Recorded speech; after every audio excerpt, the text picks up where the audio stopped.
इस वक्त की बड़ी खबर आपको बता दें, इजराइल के खिलाफ तेहरान में एक बड़ी और अहम बैठक हुई है। ईरानी सेना के टॉप कमांडरों ने बैठक की है। कमांडर इन चीफ के नेतृत्व में हुई है ये बैठक। हमास चीफ इस्माइल हानिया भी शामिल हुए इस बैठक में। तो देखिए, ये जो अहम बैठक है उसकी तस्वीर सामने आई है। हमास चीफ इस्माइल हानिया को भी देखा जा सकता है इस बैठक में जो शामिल हुए हैं। ये अहम बैठक तेहरान में की गई है। कमांडर इन चीफ के नेतृत्व में हुई है ये अहम बैठक। ईरानी सेना के टॉप कमांडर इस बैठक में मौजूद थे। इजराइल के खिलाफ तेहरान में ये अहम बैठक बहुत अहमियत रखती है। इस वक्त जिस तरह का युद्ध हमास और इजराइल के बीच जारी है, ऐसे में इस बैठक की अहमियत बहुत ज़्यादा हो जाती है। तो देखिए, इस बैठक की तस्वीरें सामने आई हैं। ये तस्वीरें बयां करती हैं कि दरअसल किस तरह की तैयारी अब तेहरान में हो रही है। इस बैठक की अहमियत बहुत ज़्यादा है। तो देखिए, इस बैठक में इस्माइल हानिया को देखा जा सकता है। हमास चीफ इस्माइल हानिया इसमें मौजूद हैं।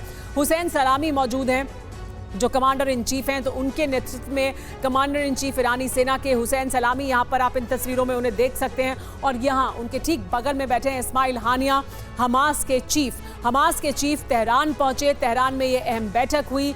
ईरान के तेहरान में इस बैठक के कई मायने हैं, तब जबकि इजराइल और हमास के बीच युद्ध चल रहा है। ये बैठक अहमियत रखती है क्योंकि ये तेहरान में हो रही है, यानी ईरान के नेतृत्व में ये बैठक हो रही है। इजराइल के साथ बढ़ते तनाव के बीच इस बैठक की अहमियत बहुत ज़्यादा है। तेहरान में इस बड़ी बैठक में कौन कौन शामिल हुआ, सबसे पहले ये जान लीजिए। हुसैन सलामी इसमें शामिल हुए जो कमांडर इन चीफ हैं IRGC के। ये सबसे ज़्यादा प्रभावी और ताकतवर ग्रुप है ईरान में। इस्माइल हानिया यहाँ पर मौजूद थे, हमास के चीफ, जिन्हें इजराइल लगातार ढूंढने का, ख़त्म कर देने के लिए लगातार मिशन चला रहा है, वो यहाँ पर मौजूद थे। जायद अल नखला जो चीफ हैं इस्लामिक जिहाद के, वो यहाँ पर मौजूद थे। इसके अलावा प्रतिनिधि यहाँ पर मौजूद थे popular front for the liberation of फिलिस्तीन, यानी ये जो संगठन है popular front for the liberation of फिलिस्तीन, उनके प्रतिनिधि यहाँ पर मौजूद थे। हिजबुल्लाह के प्रतिनिधि भी इस बैठक में मौजूद थे। इसके अलावा अंसारुल्लाह के प्रतिनिधि इसमें मौजूद थे, यानी वो तमाम जो प्रॉक्सी हैं उनके प्रतिनिधि यहाँ पर मौजूद थे जो इस वक्त इजराइल के साथ जंग लड़ रहे हैं। इसके अलावा इराकी रेजिस्टेंस ग्रुप के प्रतिनिधि भी इस बैठक में शामिल हुए। तो इस बैठक के मायने बहुत ज़्यादा हैं। इस बैठक में क्या रणनीति तय की गई है, किस दिशा में इस वक्त जो हालात हैं वो आगे बढ़ेंगे, वो इस बैठक में तय किया गया है। ऐसे में सवाल ये भी है कि अब आगे क्या होने वाला है। मिडिल ईस्ट के जानकार 5 आशंकाएं जता रहे हैं। इस बैठक को लेकर 5 आशंकाएं जताई जा रही हैं। रईसी की अंतिम यात्रा के बाद क्या होगा, ये है बड़ा सवाल। तो अभी क्या हो रहा है ये जान लीजिए, और आगे क्या होगा वो भी जानना बहुत जरूरी है। तेहरान में इस वक्त अंतिम दर्शन जारी है। इसके अलावा आशंका यह है कि मिडिल ईस्ट में इसके बाद युद्ध और भड़केगा। कल रईसी का अंतिम संस्कार होगा। इसके अलावा इसकी आशंका इसके बाद यह है कि मशहद शहर में दफनाया जाएगा ईरान के निशाने पर। इसके बाद इजराइल होगा। तो देखिए, आशंका नंबर 1 ये है कि मिडिल ईस्ट में युद्ध और भड़केगा। क्या हो रहा है अभी वो हम आपको बता रहे हैं एक तरफ, तो इसके बाद क्या और हो सकता है। दूसरी आशंका ये है कि ईरान के निशाने पर इजराइल होगा और इसी वजह से इस बैठक की भी अहमियत बहुत ज़्यादा है। तीसरी आशंका यह है कि ईरान इजराइल में सीधा युद्ध होगा। क्या ये सीधे तौर पर युद्ध अब शुरू हो जाएगा। चौथी आशंका क्या है, वो ये कि जंग में अमेरिका भी शामिल हो जाएगा अगर सीधे तौर पर ईरान और इजराइल के बीच युद्ध होता है। पांचवी आशंका ये कि दुनिया 2 गुटों में बटेगी। विश्व युद्ध का खतरा और बढ़ गया है अगर इस तरह के हालात पैदा होते हैं जहां पर इजराइल और ईरान आमने सामने होते हैं। इसमें अमेरिका भी दाखिल होगा और फिर क्या विश्व युद्ध शुरू हो जाएगा। तेहरान में प्रॉक्सी सम्मेलन हुआ है, लेकिन जिसमें कई ईरान समर्थित संगठनों के प्रमुख और बड़े लीडर्स शामिल हुए हैं। जानते हैं क्यों। रईसी की मौत का प्रतिशोध लेने के लिए, इजराइल अमेरिका से इंतकाम लेने के लिए, और इसी कड़ी में बीती रात यमन में अमेरिका के रिपर ड्रोन का दहन किया गया। ईरानी मिसाइलों के जरिए हूती ने बाइडेन के उड़न दस्ते का शिकार किया। तो क्या इस हमले के साथ ही रईसी की मौत का प्रतिशोध शुरू हो चुका है।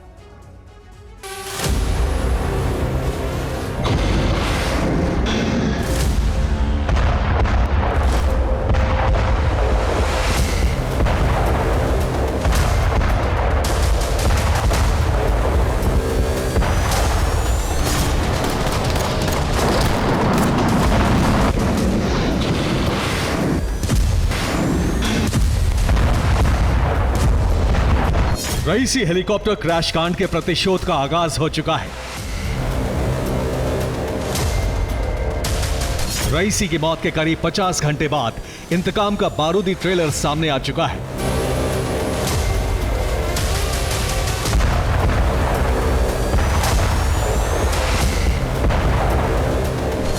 और जानते हैं, ये बदला ईरान ने नहीं बल्कि यमन में मौजूद ईरान के प्रॉक्सी संगठन हूती ने लिया।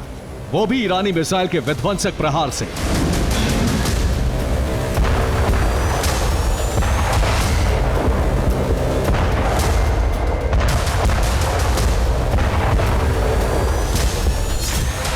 जिसने बगदाद में ईरान के टॉप कमांडर कासिम सुलेमानी को मारा।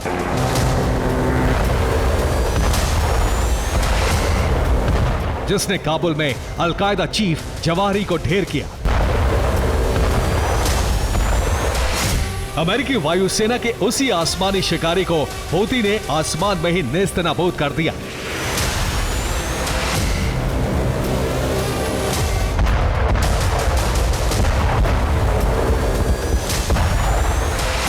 मिसाइल हमले में अमेरिका के MQ-9 रीपर ड्रोन को तहस नहस कर दिया।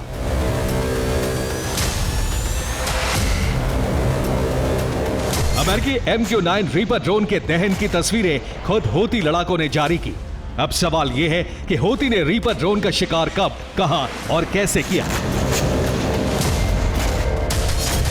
तो आपको बता दें कि पूर्वी अफ्रीका के जिबूती आइलैंड पर मौजूद अमेरिकी एयरबेस से MQ-9 रीपर ड्रोन ने उड़ान भरी और जैसे ही अदन की खाड़ी से होते हुए अमेरिकी ड्रोन यमन के अल बायदा इलाके की तरफ बढ़ा, हूती लड़ाकों ने MQ-9 ड्रोन पर सरफेस टू एयर मिसाइलों से हमला बोला। बस फिर क्या, पलक झपकते ही आसमान में अमेरिकी ड्रोन के परखच्चे उड़ गए। जोरदार ब्लास्ट के साथ MQ-9 ड्रोन का मलबा जमीन पर आ गिरा।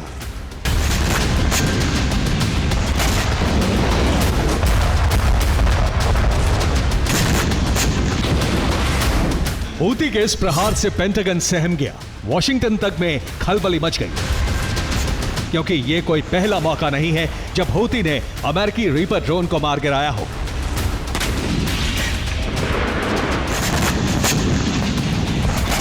आप ये जानकर हैरान रह जाएंगे कि अब तक हूती ने 5 MQ-9 रीपर ड्रोन मार गिराए हैं। महज 7 महीनों के भीतर हूती ने 5 ड्रोन ध्वस्त किए। एक MQ-9 रीपर ड्रोन की लागत करीब 250 करोड़ है।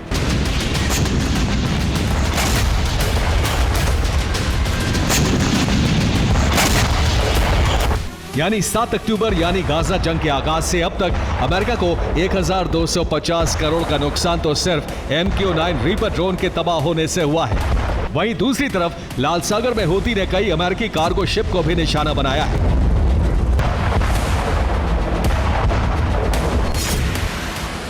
लेकिन सबसे ज्यादा हैरान करने वाली बात यह है कि आखिर कैसे हूती लड़ाके इतनी आसानी से MQ-9 रीपर ड्रोन को टारगेट कर रहे हैं।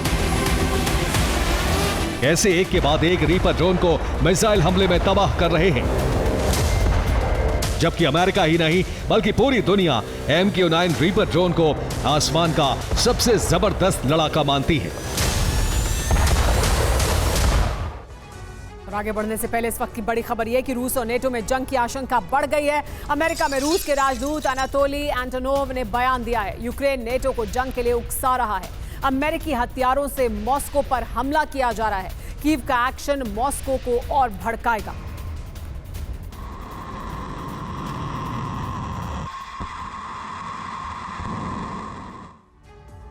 तो रणभूमि में क्या विध्वंस होगा? रूस वर्सेस नेटो की क्या जंग होने वाली है? क्या इस तरह के हालात बन रहे हैं? रूस नेटो की जंग की क्यों बात की जा रही है? देखिए, रूस नेटो की सीधी जंग चाहता है दरअसल यूक्रेन। रूस नेटो की जंग के लिए कीव क्या बड़ी साजिश कर रहा है? लंबी दूरी के वेपन से रूस में महिलाओं और बच्चों पर हमले किए जा रहे हैं। रूस का यही कहना है कि अगर इन हथियारों का इस्तेमाल होगा जो नेटो द्वारा दिए गए यूक्रेन पर और रूस की धरती पर हमला किया जाएगा तो फिर रूस इससे और भड़केगा। अमेरिकी हथियारों से रूस के अंदर अटैक किया जा रहा है और क्या इसकी वजह से ये हमले और बढ़ सकते हैं और सीधी जंग हो सकती है? तो सवाल इस घटनाक्रम की वजह से ये है कि क्या रूस और नेटो के बीच सीधी जंग होगी इस तरह के हालात अगर बने रहे? सवाल ये भी कि क्या अमेरिकी हथियारों से हमले का बदला लेगा रूस, यानी रूस क्या इसकी वजह से बदला ले सकता है? रूस यूक्रेन युद्ध में यूक्रेन सरेंडर के करीब पहुंच गया है। रूस का क्रीमिया प्रतिशोध शुरू हो गया है। रूसी सेना पिछले कुछ घंटों में यूक्रेन पर जिस तरह से बारूदी बारिश कर रही है उससे खार्किव से लेकर कीव तक त्राहिमाम मच गया है। रूस ने यूक्रेन के 10 राज्यों के 95 शहरों में जबरदस्त हमला किया है। इसी के बाद पेंटागन को यह कहने पर मजबूर होना पड़ा कि अब यूक्रेन खार्किव को नहीं बचा पाएगा।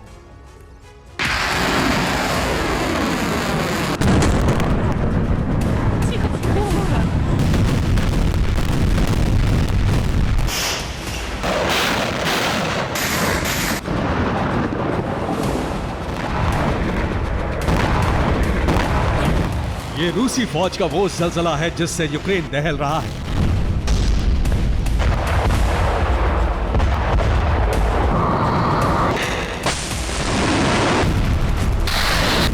यह पुतिन सेना का क्रीमिया बदला है जिसमें यूक्रेन भस्म हो रहा है। यह विनाश की नई बारिश है जिससे यूक्रेनी धरती जल रही है।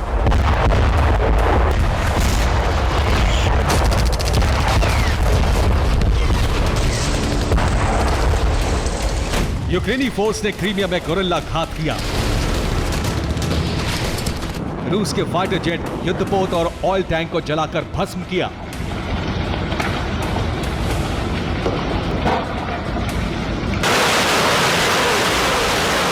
तो क्रेमलिन ने अपनी सेना को यूक्रेन का वजूद मिटाने का आदेश जारी कर दिया।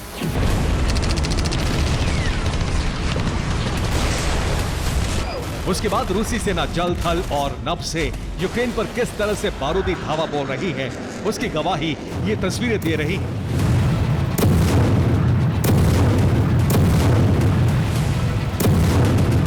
वॉर जोन से आई रिपोर्ट के मुताबिक 24 घंटे में रूस ने यूक्रेन में अब तक का सबसे बड़ा हमला कर दिया। रूस का यह हमला इसलिए विध्वंसक माना जा रहा है क्योंकि रूस ने एक ही दिन में करीबन 95 से ज्यादा जगहों पर ये हमले किए हैं।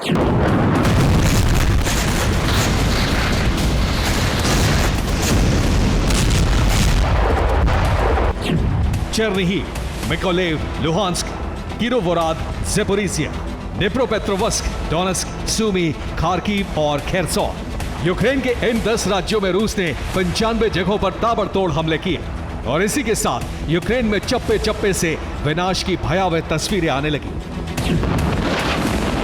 रूसी सेना ने मिसाइल, ड्रोन, आर्टिलरी, टैंक और ग्रैड रॉकेट लॉन्चर से जबरदस्त धावा बोला।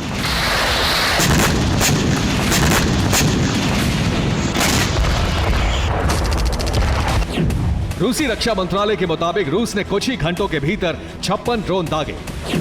यूक्रेनी डिफेंस का दावा है कि उसने रूस के 24 ड्रोन को इंटरसेप्ट कर लिया, लेकिन बाकी ड्रोन यूक्रेन में अपने टारगेट को हिट करने में पूरी तरह सफल रहे। रूसी हमले के बाद यूक्रेन के 1 दर्जन शहर पूरी तरह से धधक रहे हैं।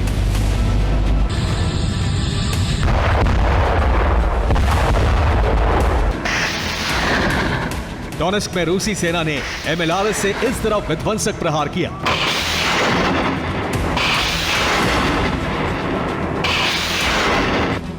हमले में यूक्रेन का काउंटर अटैक नाकाम हो गया। डोनेस्क में ही रूसी आर्टिलरी ने यूक्रेन की मोर्टार यूनिट और 3 सैन्य वाहनों को तबाह कर दिया। खेरसोन में रूसी आर्टिलरी ने यूक्रेन के फील्ड कमांड सेंटर को ध्वस्त कर दिया। अवदीवका के पास रूसी आर्टिलरी ने यूक्रेनी सेना की टुकड़ी पर हमला किया। यूक्रेन के कई सैनिक खत्म हो गए। खार्किव में रूसी फौज ने भीषण हमला कर यूक्रेन की टैंक ब्रिगेड की कब्र खोद दी। सूमी फ्रंट पर भी यूक्रेन को बड़ा नुकसान पहुंचा है। रूस ने यहां यूक्रेनी फोर्स की 2 टुकड़ियों को खत्म कर दिया।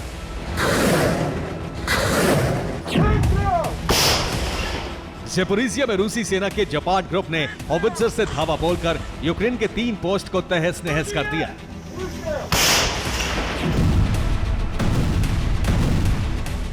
रूसी सेना ने 24 घंटे में जिस तरह से ऑलराउंड अटैक किया, उससे यूक्रेनी सेना का बहुत बड़ा संहार हो गया। एक दिन के अंदर यूक्रेन के करीब 1700 सैनिक मारे गए।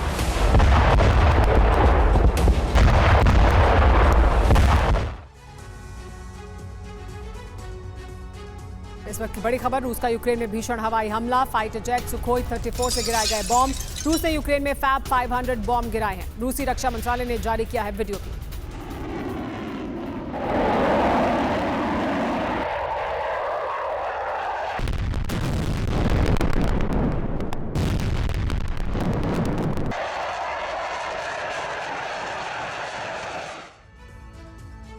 आगे बढ़ने से पहले आपको बता दें कि यूक्रेन में दरअसल महाविस्फोट हो गया है। फैब 500 बॉम्ब का इस्तेमाल किया गया है। किस तरह का बॉम्ब है आपको बता दें। देखिए, ये गाइडेड बॉम्ब है। इसकी विस्फोटक क्षमता 500 किलोग्राम है। ये 50 से ज्यादा हमले कर सकता है। इसके अलावा जानना यह भी जरूरी है कि फ्यूल एयर एक्सप्लोजिव बॉम्ब है। ये 500 किलोमीटर इलाके तक तबाही मचा सकता है। 500 मीटर के इलाके में इसकी वजह से तबाही हो सकती है। ये इस तरह का बॉम्ब है और इससे हमले किए जा रहे हैं यूक्रेन में। अब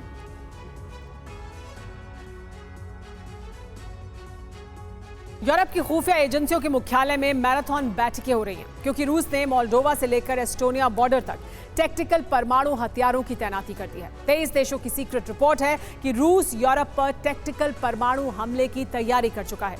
ब्रिटिश आर्मी इंटेलिजेंस विंग ने कहा गया है कि पुतिन ने परमाणु युद्ध के 10 चरण तय कर दिए हैं। पुतिन के टारगेट फिक्स हो चुके हैं।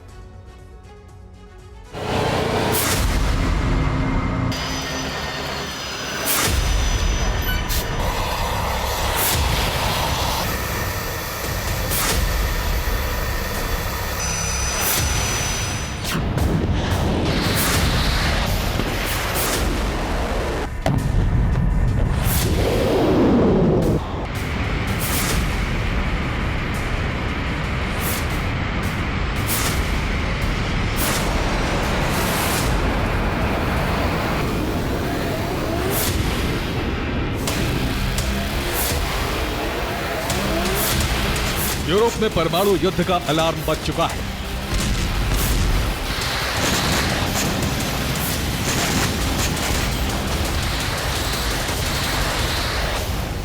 राष्ट्रपति पुतिन के आदेश के बाद रूसी सेना ने टैक्टिकल न्यूक्लियर युद्धाभ्यास शुरू कर दिया है।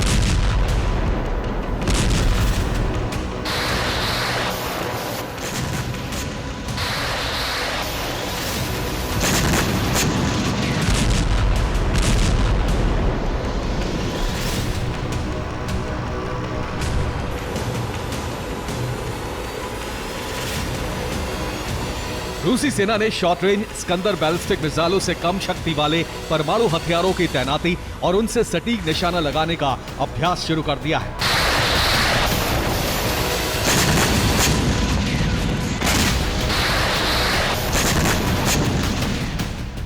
इसके साथ साथ किंजल हाइपरसोनिक मिसाइलों का इस्तेमाल भी किया जा रहा है।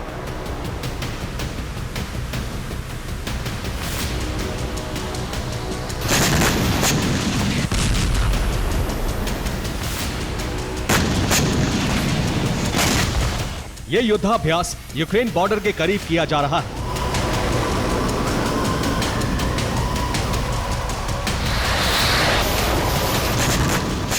रूस का टैक्टिकल न्यूक्लियर युद्धाभ्यास सदर्न मिलिट्री डिस्ट्रिक्ट में हो रहा है।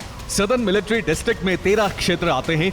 ये हैं Adygea, Astrakhan, Chechnya, Dagestan, Ingushetia, Kabardino Balkaria, Kalmykia, Karachay Cherkessia, Krasnodar Krai, North Ossetia Alania, Rostov, Stavropol Krai और वोल्गोग्राद। ये इलाके जॉर्जिया से लेकर यूक्रेन, लिथुआनिया, लातविया और एस्टोनिया की सीमा तक फैले हैं।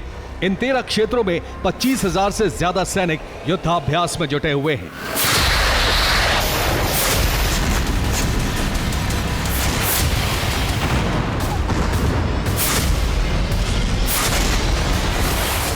युद्धाभ्यास से संकेत साफ है कि रूस ने एक साथ कई नेटो देशों पर हमले की तैयारी कर ली है।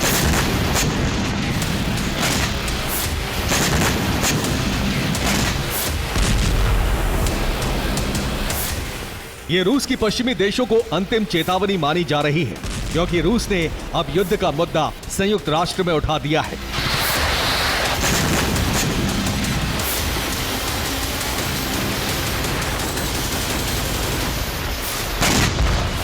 संयुक्त राष्ट्र में रूस के दूत वैसिली नेबेंसिया ने कहा है कि यूक्रेन रूसी धरती पर हमले करने के लिए सभी नेटो देशों के हथियारों का इस्तेमाल कर चुका है। अब नेटो देश रूस के वैध टारगेट है।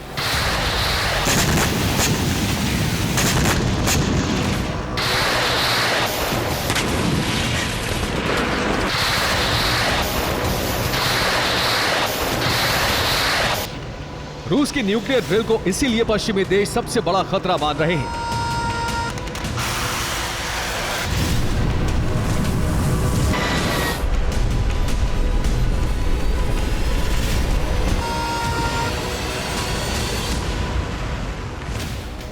अंतर्राष्ट्रीय परमाणु ऊर्जा एजेंसी ने 23 देशों की संयुक्त रिपोर्ट जारी की है। इस रिपोर्ट में कहा गया है कि परमाणु हथियारों का अंत नहीं हुआ तो धरती का अंत करीब है।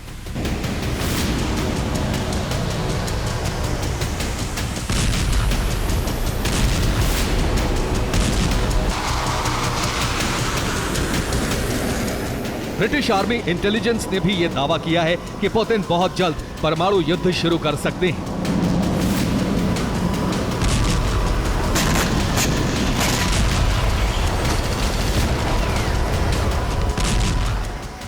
ब्रिटिश आर्मी के जनरल सर रिचर्ड शेरिफ और जनरल रिचर्ड बैरेंस की रिपोर्ट है कि गर्मियों में रूसी सेना यूक्रेन में बहुत अंदर तक कब्जा करेगी। यह यूरोप पर युद्ध थोपने की ओर पुतिन का पहला कदम होगा। रिपोर्ट में रूस के परमाणु युद्ध के 10 चरणों का विश्लेषण किया गया है।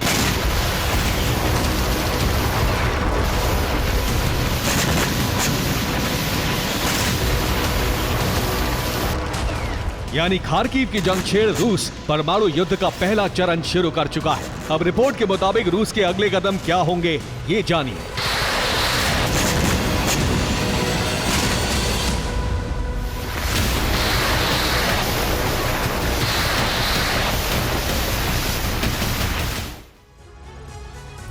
ब्रिटेन को सता रहा है दरअसल परमाणु हमले का डर। लोगों को 3 दिन का खाना स्टॉक करने की सलाह दे दी गई है। ब्रिटेन के डिप्टी पीएम ओलिवर डाउडेन ने अपील की है, जिसमें उन्होंने कहा है कि आप खाना स्टॉक कर लें, खाना इकट्ठा कर लें। इस तरह की आशंका जाहिर की जा रही है कि एक बड़ा हमला हो सकता है, परमाणु टैक्टिकल न्यूक्लियर वेपन का इस्तेमाल किया जा सकता है। डिप्टी पीएम ओलिवर डाउडेन ने अपील की है लोगों से कि वो खाना स्टॉक करके रखें। ब्रिटेन को दरअसल सता रहा है परमाणु हमले का डर।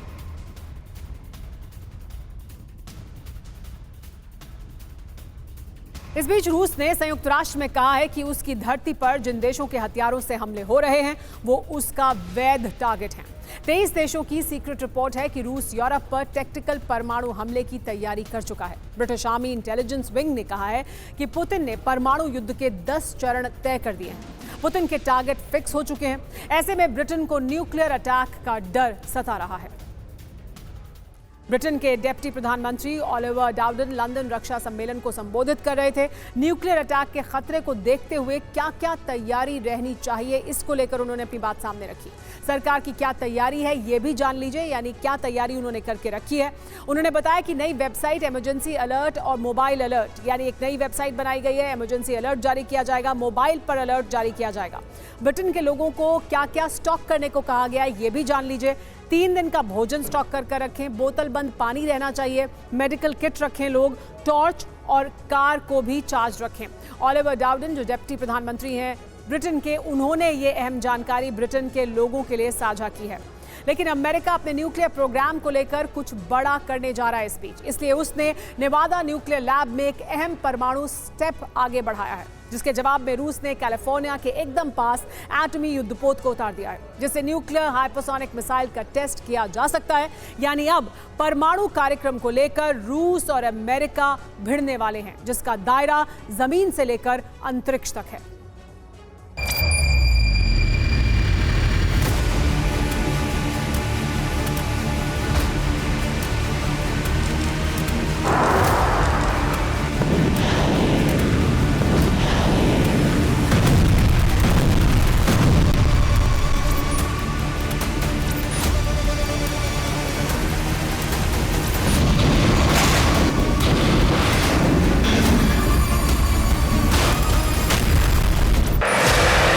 यूक्रेन पर रूस जल्द कब्जा कर सकता है, जबकि अमेरिका का ईरान से भयंकर युद्ध हो सकता है।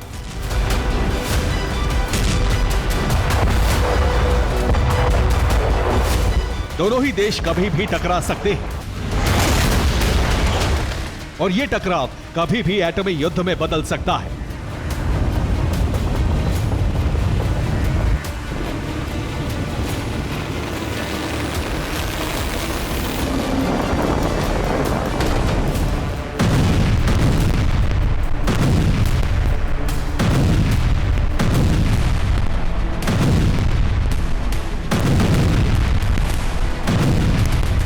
क्योंकि रूस जो करने जा रहा है उससे पेंटागन में खलबली मची हुई है।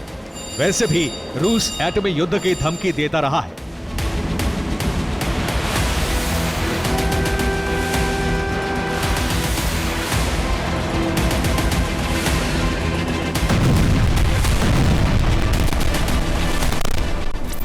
अब सवाल उठ रहा है, क्या रूस का अगला कदम पूरी दुनिया को तीसरे विश्व युद्ध में ढकेल देगा?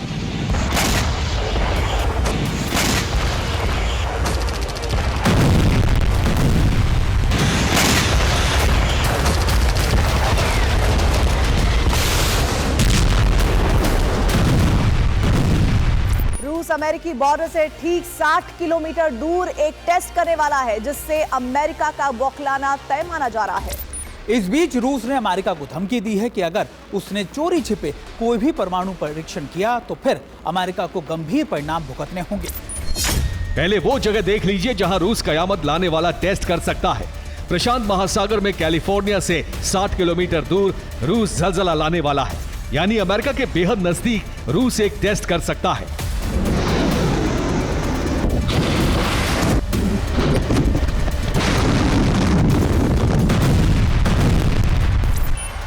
रूस की तरफ से यह टेस्ट एक वॉर एक्सरसाइज के बीच में होगा, जिसे रूस प्रशांत महासागर में 18 मई से 26 मई के बीच कर रहा है। रूस के वॉरशिप, सबमरीन, बॉम्बर और छोटे जहाज ठीक अमेरिका की समुद्री सीमा के पास जा पहुंचे हैं।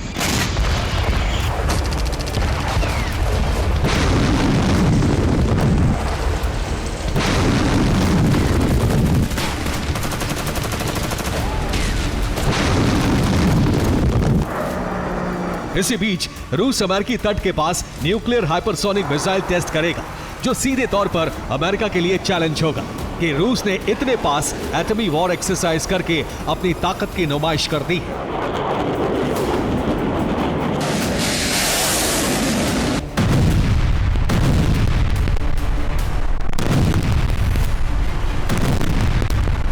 रूस की न्यूक्लियर वॉर एक्सरसाइज अमेरिका को सीधी धमकी है कि अगर अमेरिका ने अपना परमाणु कार्यक्रम आगे बढ़ाया तो रूस भी परमाणु विस्फोट करने से नहीं चूकेगा। अगर रूस ने न्यूक्लियर एक्सरसाइज की तो फिर अमेरिका भी नहीं मानने वाला। वैसे भी अमेरिका नेवादा के अंदर एक बड़ा न्यूक्लियर प्रयोग करने के बाद न्यूक्लियर संधि पहले ही तोड़ चुका है। ये नेवादा है, जहां अमेरिका का सीक्रेट परमाणु लैब है, और नेवादा से कैलिफोर्निया की दूरी करीब 400 किलोमीटर है, जबकि रूस कैलिफोर्निया से 60 किलोमीटर दूर अपने युद्धपोत उतारकर हाइपरसोनिक न्यूक्लियर एक्सरसाइज करने वाला है।